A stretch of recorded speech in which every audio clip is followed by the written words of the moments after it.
Hello, everyone. It's Mr. Huffman. As always, good morning, good afternoon, good evening, whenever you're watching this. Today, we're kind of at the midpoint of the war, and we're going to see the tide is going to finally start to turn decisively in the favor of the Union. Now, you don't need to hear me say from the beginning, the Union had a lot of key advantages going its way, but today is when those advantages are going to be kind of all the maxed out, so to speak. And due to some of the key battles I'll discuss today, what advantages they already had are going to get even larger when it comes to kind of combating the Confederacy. But again, 1862 and 63 were really the height of the war, when the most amount of casualties are going to take place, the bloodiest days. And we're going to talk about why some of that was today. In general, the West was a priority that for that Anaconda plan to take place. Again, the Union realized we need to get on the other side of the West and kind of move it further east to make sure we have that shored up. So Admiral Farragut and General Grant are going to seize New Orleans, which I believe I mentioned in the past, and Shiloh as well, along the Mississippi River, which is going to leave Vicksburg really as the last major Confederate stronghold in the West. And Grant and the Union realized if we take Vicksburg, that's going to really take out the Confederates' chances of expanding this war further west. And Vicksburg is in Mississippi. Okay, so Grant is going to try to approach the city directly, and this is almost kind of a short version of the overall Union strategy early on, thinking we can just approach the South directly, but he's going to figure out that it's too swampy. So he's instead going to order Colonel Benjamin Garrison to take his about 1,700 troops on a raid throughout Mississippi in order to distract the Confederates. Okay, and they're going to travel about 600 miles in 2 weeks, which is a pretty considerable distance if you're transporting, that many men. Okay, along the way, they're tearing up railroads, they're burning depots, fighting skirmishes. Meanwhile, while that distraction's happening, Grant then embarks with a march eastward and orders his troops to live off the land and forage for food. And they're going to capture Jackson, Mississippi, before then turning towards Vicksburg. And all this, really, this whole strategy of Vicksburg's important as the last major Confederate stronghold in the West. Grant, incredibly resourceful, right? He wasn't the smartest guy. He didn't necessarily have the battlefield tactician genius of a Robert E. Lee on the Confederate side, but what he did have was a killer survival instinct. And him and his men's ability to kind of do this mission secretly and live off the land really just proves that Grant was a genius in his own way when it came to kind of battlefield strategy. Kind of, again, a lot rougher, a lot gruffer. And as a result, he and his men are going to successfully then surround Vicksburg. And what happens next is the troops are going to march about 180 miles in 17 days. They're going to fight a series of 5 battles, which is pretty impressive, and inflict 7,200 Confederate casualties, which is, again, pretty sizable, considerable victory or coup for the Union. And they're going to drive the Confederacy forces all the way back to Vicksburg itself and force Vicksburg to be defended. And the Union and Grant are going to not be able to take the city as quickly as they had hoped. But instead, what they do is, okay, we can't take it directly head on. Let's just cut off the city and siege it. And anytime, and this goes all the way back to kind of medieval times, where if you siege a city, you're really cutting off all avenues of escape, not letting any supplies or any men come in, and are either bombarding it or just waiting them out, or basically waiting them out to starve. Because as they siege the city of Vicksburg, they're going to cut it off from food and supplies from entering, as at the same time that they're bombarding it into submission. And this siege is going to last about 6 weeks, and the residents of the city of Vicksburg themselves are going to face starvation. And finally, the white flag is going to be waved on July 4th, 1863, by the Confederate commander there. And so this was a massive success for Grant and for the Union, because it successfully cut off the Confederacy in two. This is kind of part of, again, a fundamental part of that Anaconda plan, right? That we kind of blockade all the southern ports, which they already did, take some of the western territories, and then run gunboats down the Mississippi River, cut off, again, the western end of the Confederacy from the eastern end. And so this is a successful attempt to do that. Okay, so slowly but surely, that Anaconda plan is working, all thanks to Grant and, again, his men's successful successfully living off the land. And again, Grant, as I said, not the greatest battlefield mind or genius in the same way as Lee, but in his own way, incredibly resourceful when it came to leading these men and kind of inspiring them to kind of, by any means necessary, take Vicksburg and in turn take the Western Front. Okay. Now, Grant is proving himself to be an awesome general for Lincoln, but when it comes to a lot of other Union generals of this time, Lincoln has a lot of problems when it comes to getting the right man for the job. Because largely after the, push and pull that Lincoln and McClellan, who was the kind of main leader of the Union troops, they'd been having a lot of problems in 61 and 62. And Antietam, while a victory for the Union, really frustrated Lincoln. He thought McClellan should have been a little bit more successful or more aggressive. He is then going to fire McClellan in late 1862 in November. So McClellan is now out of the picture when it comes to being a major commander. So Lincoln realizes he doesn't, he needs someone who is not intimidated by Lee, and he believed that McClellan was. He thought, McClellan backed down to Lee and was not as aggressive as he should have been. So he's then going to replace McClellan with another general by the name of Ambrose Burnside, who's going to be tasked with basically punishing the South in an order to try to destroy Lee's army. And so Burnside is then kind of, now as he's the main leader of the Union troops, is then going to take on Lee, directly in Fredericksburg, Fredericksburg, Virginia. And unfortunately for Lincoln in the Union and these men, the Union is going to lose this battle. They're going to suffer over 12,000 casualties, which is more than double than the Confederate casualties of this time. Okay, so Lincoln's then frustrated with Burnside and then decides, you know what, instead I'm going to go with another general by the name of General Joseph Hooker. Okay, so in the span of not all that long, Lincoln, again, he was frustrated with McClellan. McClellan wasn't getting the job done, wasn't being as aggressive towards Lee as he could have. He then goes with Burnside. He thinks Burnside's going to be able to get it done, but due to the costliness of Fredericksburg, he then gets rid of him and instead goes with General Joseph Hooker. Okay, so again, this is all happening while Grant is being mostly successful in the West, but that's kind of far away. Lincoln needs someone who's going to be able to handle the East Coast, eastern front of this war. Okay, and during this time, it's pretty clear Lincoln's having a lot of trouble finding the right man for the job. Okay, and all these kind of musical chairs really lead us to what is undeniably the largest battle of the war. Is Gettysburg. Okay, so Lee, he was confident after Chancellorsville, and he said, you know what, I think actually I can invade the North again. Again, he tried that unsuccessfully for the Second Battle of Manassas or Antietam, right? So he thought that it would be a little bit better this time. Okay, I'm going to try to invade the North one more time. Okay, and in June of 1863, Lee and his troops are then going to march into Pennsylvania, which is decidedly a Northern Union territory. Okay, so Lincoln, yet again, frustrated by Hooker, then replaces Hooker with General George Meade, who then is he's like the fourth guy to take on this role, is immediately headed north to intercept Lee. Okay, so some of Lee's troops then headed in this relatively small, at that time unknown town of Gettysburg to scout for the enemy to figure out if there's anyone there. Okay, when these Confederate troops get there, they realize that there's a regiment of Union cavalry there. Okay, so then they kind of run back, tell Lee's larger army, and help push the Union out of the town of Gettysburg on July 1st. And again, Gettysburg is going to take place roughly over 3 days from July 1st through July 3rd of 1863. Then both sides realized this might be kind of the big meeting between Lee's army and now Meade's army leading the Union.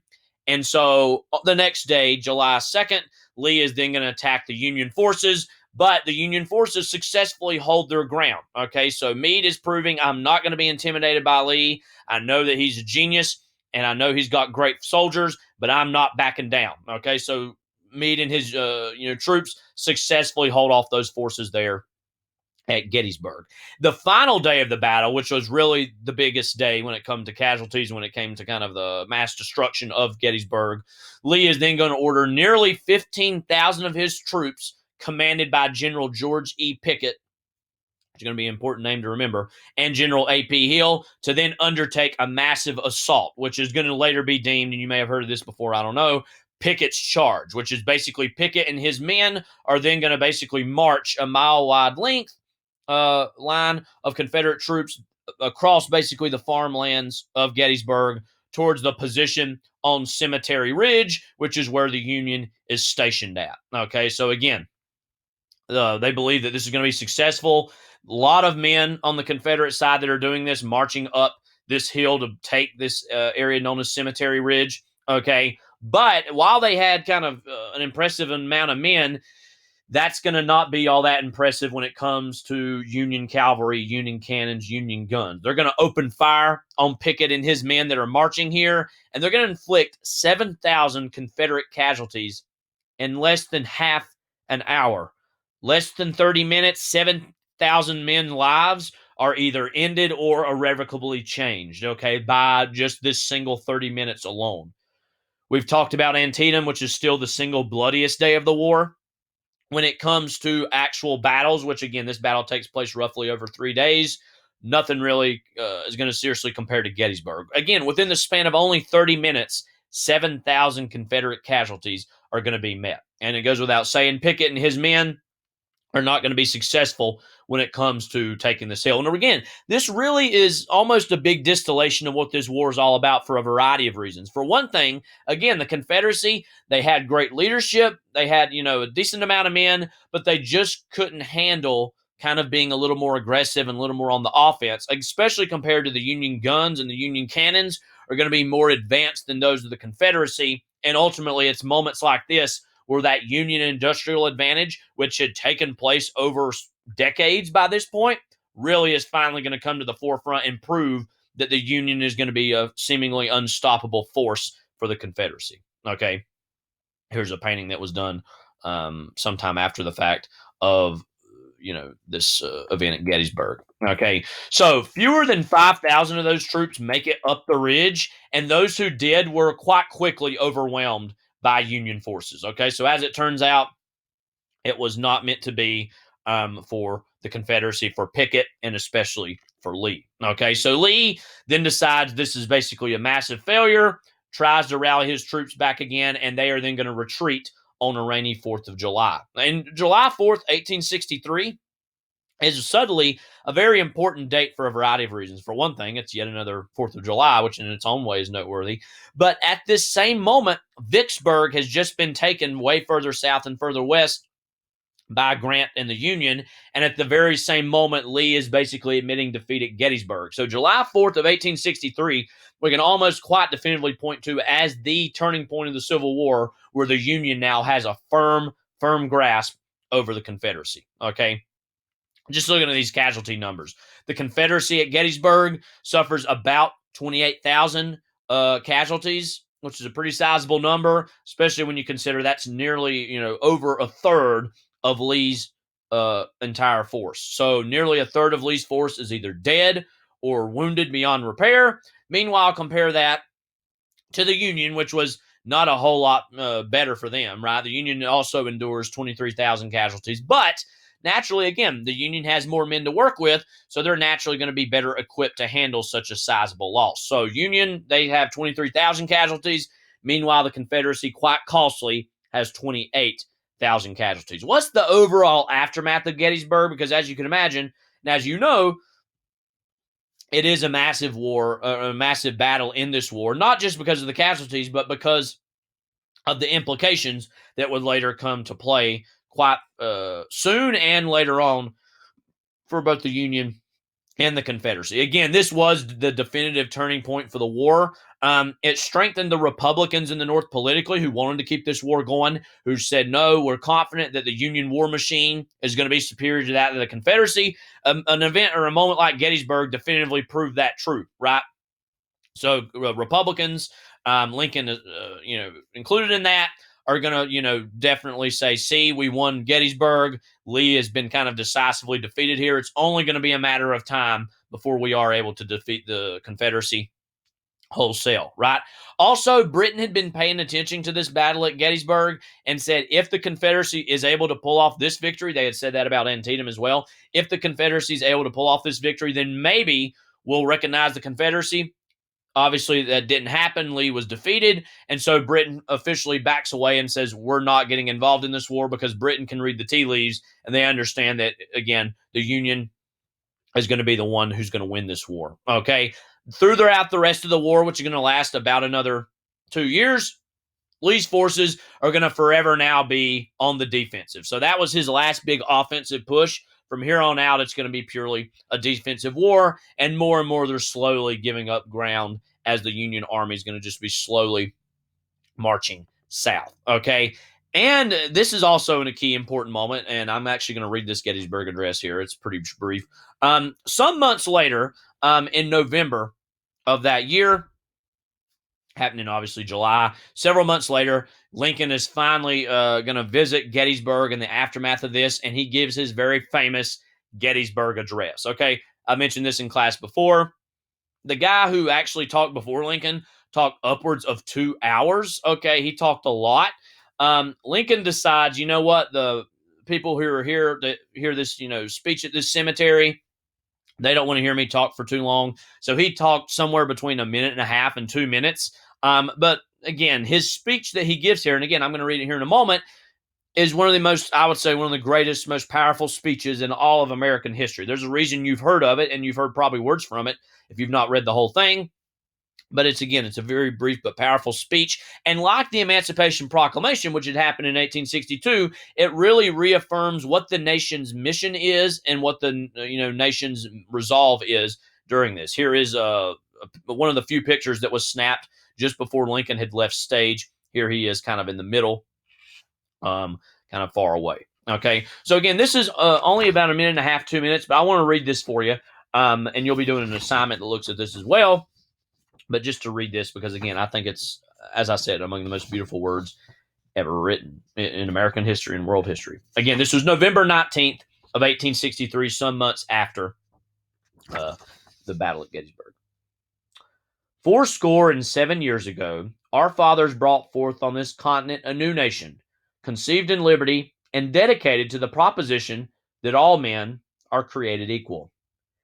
Now we are engaged in a great civil war, testing whether that nation or any nation so conceived and dedicated can long endure. We are met on a great battlefield of that war. We have come to dedicate a portion of that field as a final resting place for those who here gave their lives that that nation might live. It is altogether fitting and proper that we should do this. But in a larger sense, we cannot dedicate. We cannot consecrate. We cannot hallow this ground. The brave men, living and dead, who struggled here have consecrated it far above our poor power to add or detract. The world will little note nor long remember what we say here, but it can never forget what they did here. It is for the living, rather, to be dedicated here to the unfinished work which they who have fought here have thus far so nobly advanced. It is rather for us to be here dedicated to the great task remaining before us, that for these honored dead we take increased devotion to that cause for which they gave the last full measure of devotion, that we here resolve that these dead shall not have died in vain, that this nation, under God, shall have a new birth of freedom, and that government of the people, by the people, for the people, shall not perish from the earth. As I said, I think that's an incredibly beautiful speech, and I think it's almost comical that he says in that speech, the world will little note nor long remember what we say here today. And here I am, all these years later, quoting it to you, right? And it still endures as one of the greatest speeches in the history of America. Okay, so all of that being said, the focus of the war is now turning west because we've had that emphasis again on the east, and slowly the Union is marching south. And now Grant's successes in the west are going to take on a new dimension as the battle for Tennessee, which was a Confederate state, is now going to become very important.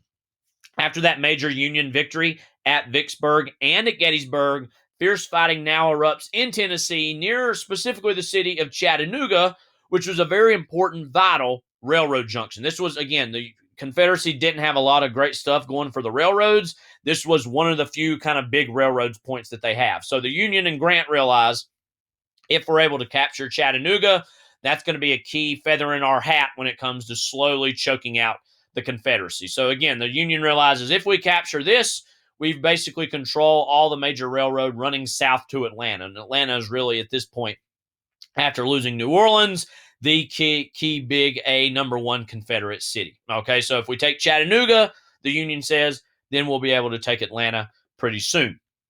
And so in the summer of 1863, Union General William Rosecrans is going to outmaneuver Confederate General Braxton Bragg and force the evacuation of Chattanooga without any kind of serious fighting.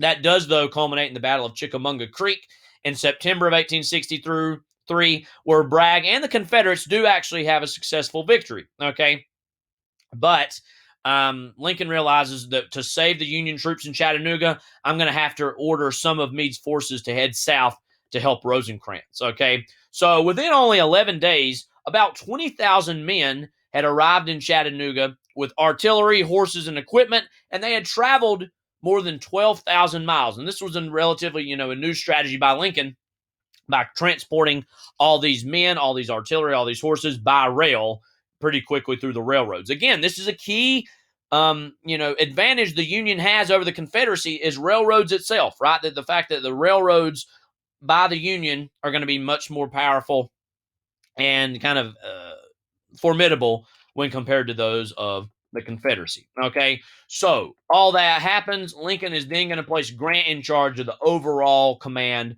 of this Western campaign. Once Grant and his men then arrive in Chattanooga, Grant is then going to order his troops to attack Confederate positions, driving them off onto this area known as Lookout Mountain. Grant then orders one of his key major generals, William Tecumseh Sherman, who I'll be talking about in the next Ed Puzzle, to attack the Confederate positions on the north end of Missionary Ridge. These attacks are then going to overwhelm the Confederate armies and are going to secure Chattanooga successfully for the Union. And so Grant's victories at Vicksburg, which again allowed the Union to control the Mississippi, and now Chattanooga, which then secured eastern Tennessee in preparation for this coming invasion of Georgia, are all big successes. Lincoln has finally found a number one general he's been looking for several years at this point, right?